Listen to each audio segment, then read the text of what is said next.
Forward TV. The world is thinking. Hamas itself is a far more pragmatic movement than is typically than its typical representation in the West. And Hamas's election was not based on a belief or a desire on the part of Palestinians to see an Islamic government in Palestine. Absolutely not. Hamas's election was, one, a vote against the corruption and betrayal, as Palestinians saw it, of the Fatah government during the Oslo period, and was also a result of a party platform, a political platform that promised change and reform, that promised some very real and pragmatic changes in the lives of Palestinians. So it was twofold. And Hamas, and several people have written about Hamas, and I myself am completing a book now.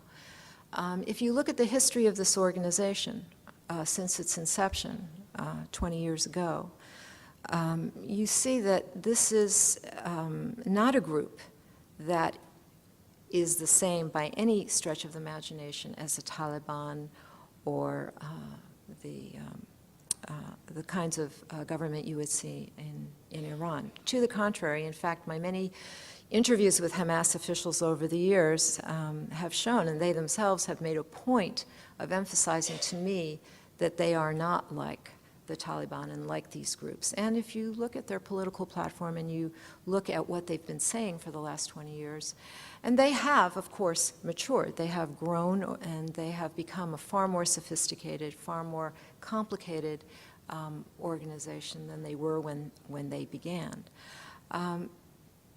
In the final analysis, whether we like it or not, and it's clearly not up to us to like it or dislike it, but Hamas is a part of this landscape. It's a part of this society.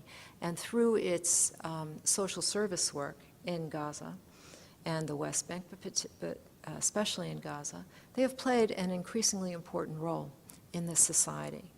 And unlike many of the secular political movements, the secular nationalist movements during the Oslo period, they maintained their ties to the grassroots. A lot of these groups cut them for various reasons. Hamas remained very consistent and very deeply connected to the community and to society.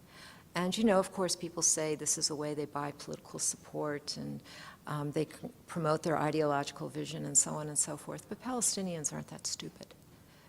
People are not going to support an Islamic State because they receive relief assistance from an Islamic organization. It's a little bit more complicated than that. And in the final analysis, I just want to say, they are elected, they have been elected by the Palestinians. They are part of the political and social landscape. And if we want to see a resolution, they have to be incorporated into any kind of political process. They are part of that society, and it's certainly not up to the American government or the Israeli government to decide who is acceptable on the Palestinian side to talk to. You talk to the representatives of that group. It's like Palestinians coming and saying, well, we don't like George Bush, we're offended by him, so we're not going to negotiate with the Americans. It's the same sort of thing. These people have been elected. They have made it clear that they are willing to talk, which is precisely the reason, I believe, that they are being continually demonized. It's not because Israel and the West believe that they cannot talk to Hamas. It's because they know they can.